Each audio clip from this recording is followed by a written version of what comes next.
All right, well, thank you all for having me. I'm Erin Magennis. I'm the Chief of Staff at talentDAO, and today we'll be taking some time to hopefully talk about the future of decentralized work and a bit of research, both from an organizational science perspective that we're doing at talentDAO and some of the technology we're building to support DAOs and the future of work. So ultimately, the question that we're exploring is, what does the future of decentralized work look like, and why does this matter? And ultimately, as a society, we don't really know what the future of work will look like. We're used to existing in organizations that might be generally located in one geographic region. And maybe we're all used to using the same language in our communication. We're on the same time zones, and we have similar cultures that we understand the people we're interacting with throughout our workday. We know the names and the faces of the people we work with. But all of this may not be true moving into the future. And it's becoming not true in a lot of different DAOs that exist today. People are working full-time in these organizations that are brand new. We haven't studied them before. We know how corporations work. We know how startups work. We know how co-ops work. But we don't know what decentralized work looks like and how it works best. So ultimately at talentDAO, we're exploring this through research to understand, are the constructs we know before still valid? Do we need to create entirely new ones to best kind of understand our environments? We also provide people as a service to take our research findings and help organizations apply that in the most optimal way possible. And then we also help from a tooling perspective, organization design and technology. And we'll be exploring a few of those examples today. So one of the first research projects I'm going to go over, which is really helpful as we're sitting in this room, many of us might be leaders in the organizations or projects we're a part of, is what is leadership in DAOs? And maybe if we're sitting here and we don't currently work in a DAO, this can still be extracted to the environment you might work in, and it might be applicable or a new way of approaching how you're a leader in your organization. So first, one kind of mindset shift that we discovered is DAOs or decentralized work environments are leaderful, not leaderless. Often we might think that, oh, we have this flat hierarchy, there are no leaders anymore. But that's not true. Every single person can be a leader, and becoming a leader really comes from seeing an opportunity, maybe a gap in the organization, then taking that step forward and saying, oh, I can do something about it, so I'm going to. And that's how leaders have emerged in these new work environments, rather than someone from up above them telling them, oh, you're now a leader. Now it's on us to say, no, I am a leader, so I'm going to be. And as people are stepping up into some of these different positions and leadership opportunities, a few different traits that we found to be really key are having an adaptable approach. Being in these types of environments are really variable, and being able to adapt to those changes is really essential. Also, being able to take a fluid role. Before, we might have had this really defined, structured title. And now it looks like, oh, we need some tech help here, I can step in, or I can step into this other role. And this is really essential to having these good work environments and creating strong cultures as well. Part of the role of leaders is vision setting and context sharing. So communication in an open, transparent way is really essential. To become a leader, like I mentioned before, is really building what your DAO needs.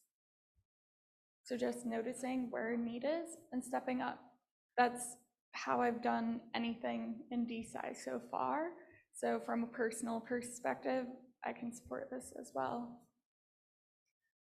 One interesting finding that we've discovered from talking with leaders is initially they were really kind of hesitant to adapt traditional organizational best practices, thinking that, oh, DAOs, decentralized work is this entirely new thing.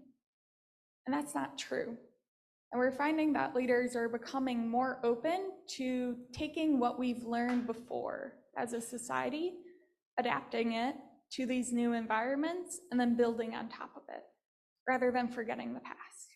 There's so much goodness in the past that we can learn from and continue to keep moving forward with. Ultimately, leadership looks like helping the DAO move forward, helping individuals move forward in their own careers, and doing so within the DAO. And then really just the navigation of both of those journeys. Really, to be a good leader comes back to trusting the people that we work with and then enabling them to take that next step forward. And that can be achieved through delegation, which is a really key part of this. By having smaller working groups, more people have the opportunity to become a leader, have the opportunity to contribute, and that helps them feel like they belong in the organization, increasing retention, engagement, and just ultimately working towards whatever vision that organization might have. And the last point is that while we're thinking about decentralized work or taking these different technologies, blockchain, or approaches, it's okay to start centralized or start how we have done things before, to set those initial structures and get the right people kind of to be able to vision set and enable others into those kind of spots. Then from there, work towards decentralization. That was one of the biggest regrets different leaders had, was moving towards decentralization too quickly, putting everything on chain immediately before they really knew what they were even trying to move towards. And they wish they would have figured it out, maybe had it a little bit smaller, centralized first, and then moved towards that. This kind of leads into another one of our research projects, which is focused on DAO diversity or DAOversity. And in this, we found that 40% of people feel included. And those people were able to feel that way really through smaller working groups rather than the larger DAO. So by having these smaller teams, close-knit teams that people can feel that level of connection is really important for them to stay engaged. 60% of people also feel more like themselves in a DAO environment compared to traditional work environments.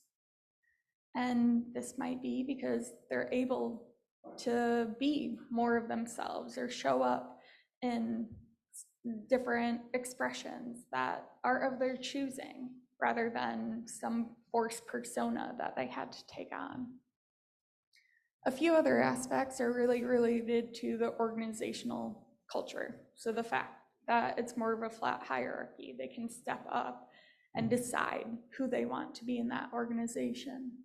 And then also being judged on merit rather than identity was one thing that came up frequently in the research as well. One major reason that people feel excluded was kind of general discrimination and just feeling like there wasn't any engagement. So often when people might reach out or pose some type of question to leaders or the organization and they got no response, that was the biggest kind of predictor of someone feeling excluded.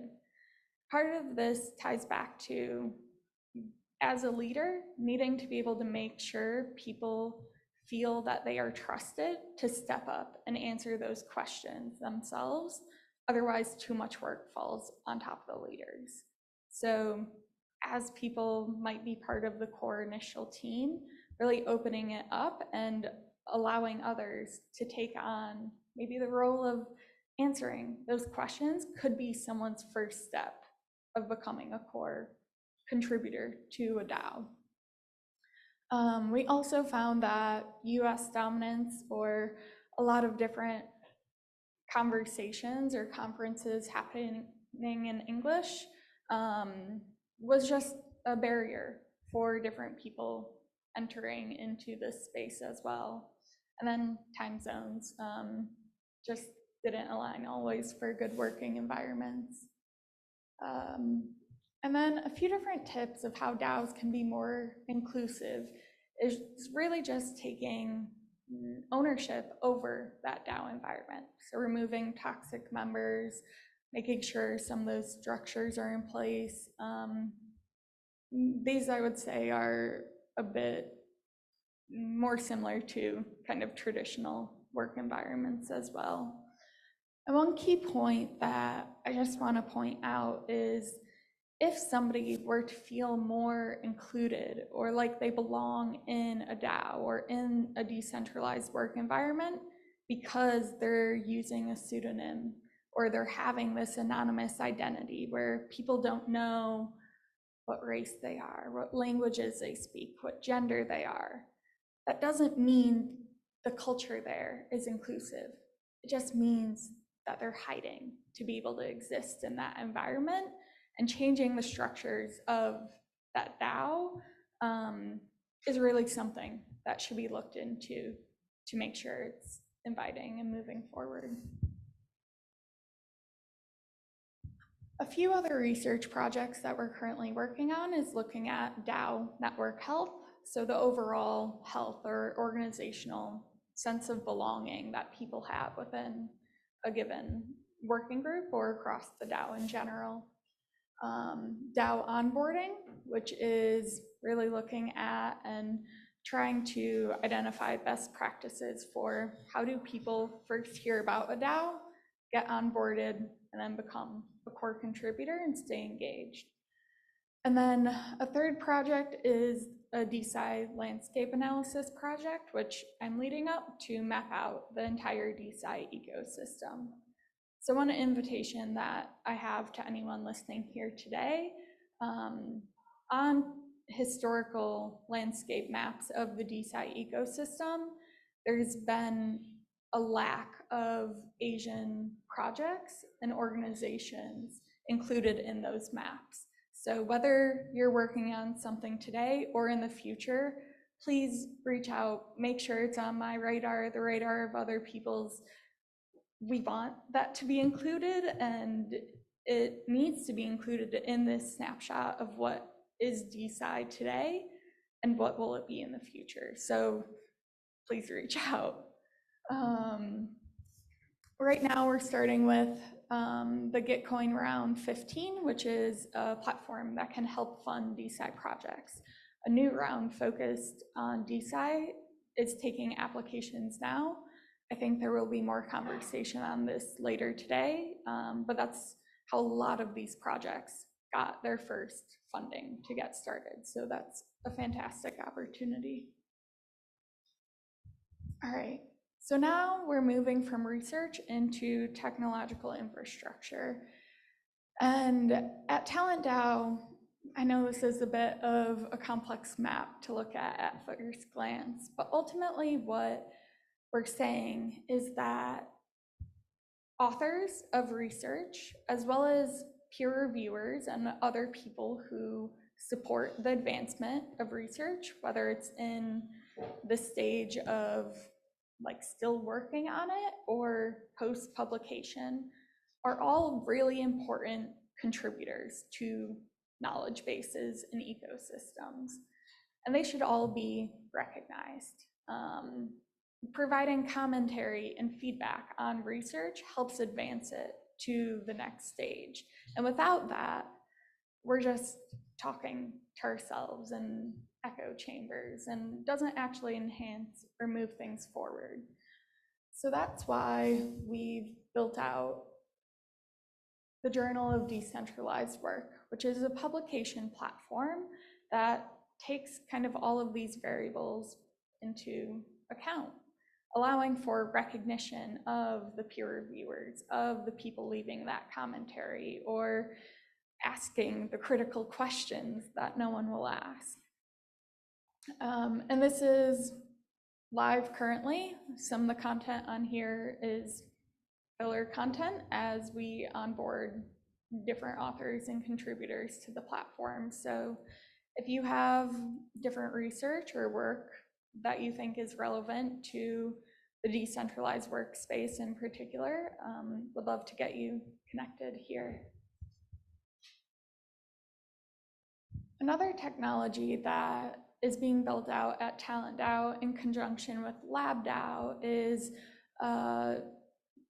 called Project Lion, and it's ultimately analyzing large language models to build out simulated organizations. So for instance, analyzing the different members of talentDAO, understanding each of our own personalities, building out AIs off of us, and being able to kind of map out how our organizational structure works or doesn't work great. So this can be really helpful for mapping out where there are different problems or opportunities within an organization, play out different simulated pathways rather than having to go through all of those headaches in real life. And this can just help organizations and individuals be able to optimize their time a bit better. The example over on the left is a current state of kind of this build out where the Leo bot, you can ask it different questions about the organization, it responds back. It can also respond back about different team members. And this is one kind of tool that could be integrated into it as well, instead of taking up people's time to answer all those questions, so they can contribute in more meaningful ways. So this is what we're researching at talentDAO and how we're thinking about what the future of decentralized work can look like, and what questions we're asking. We're a group of organizational scientists. A lot of the DeSci ecosystem is currently focused on biology. So folks in the social sciences, there's definitely a space for you as well in DeSci, and there's a lot of opportunity for you to quickly kind of come in and become a leader in that domain if that's of interest too. I know I mentioned throughout this presentation a few different points where I would love to stay connected and engaged with you moving into the future. So I'm at Erin Magennis on all social media platforms, Twitter, Telegram, LinkedIn. The QR code goes to my Twitter. We'll be continuing to expand on the DeSci landscape analysis. So at minimum, if you're thinking about a project, I have a good grasp on the ecosystem, so I'm happy to plug you in there as well. Thank you so much for sharing your time with me.